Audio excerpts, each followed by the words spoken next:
If we go to electorate issues, and I will cover a little bit of ground that's been covered by the member for Nedlands, perhaps with a little bit of a different spin.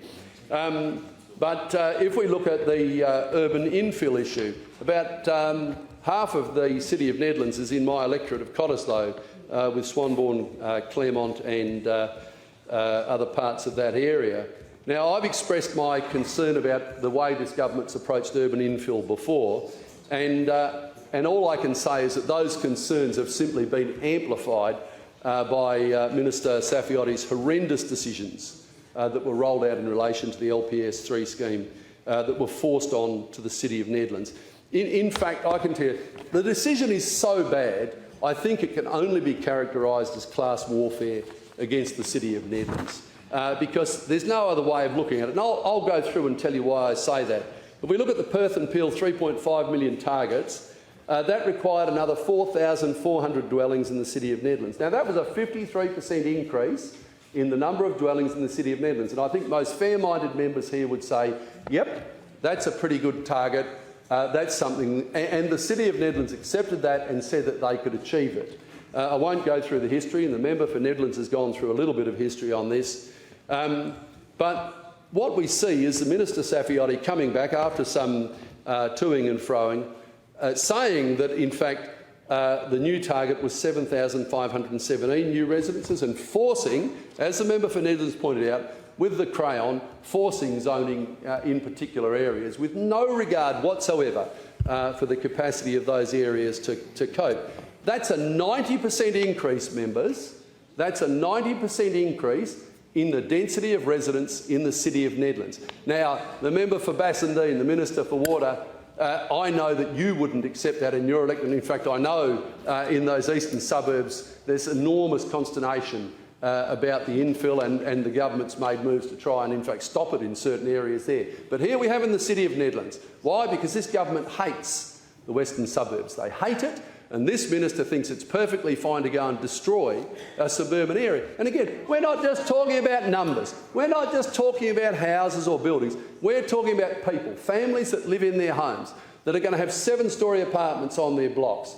They're going to have dozens of neighbours where they had one neighbour before in a single or double-storey dwelling. But in fact, it's actually much worse than that. It's actually much worse than that. And you can smile, member for Fremantle, because this goes way above any density in Fremantle.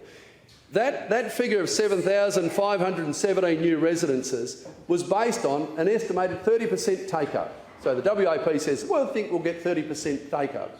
Well, I'll tell you what, land in the Western Suburbs and properties in the Western Suburbs are worth substantially more than in any other part of Perth. We can expect a far higher take-up than 30%. Because developers are in there now going in and making big offers to people to develop those areas. If you had 100% take-up, that would be 25,000 new residences in an area that's got 8,000 new residences. Now, I asked one member on that side to tell me that that's fair. One member. This is an absolute disgrace. This is urban vandalism, and as I said, has all the manifestations of class warfare by the Minister for Planning, because she hates the Western Suburbs. She hates them.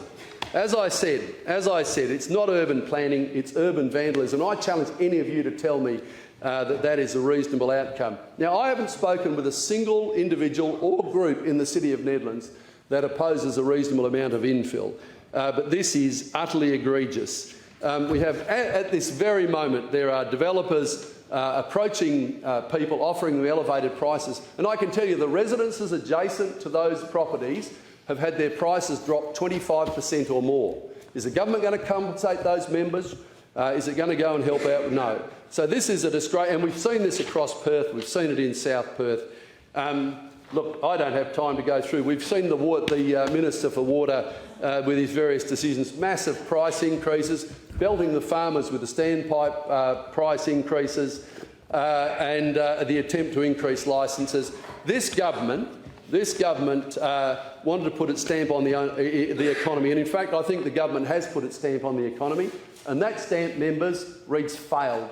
This government has failed to deliver for the people of Western Australia.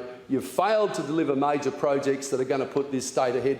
Your policies, in fact, have harmed the economy and harmed the people of Western Australia. Thousands of families are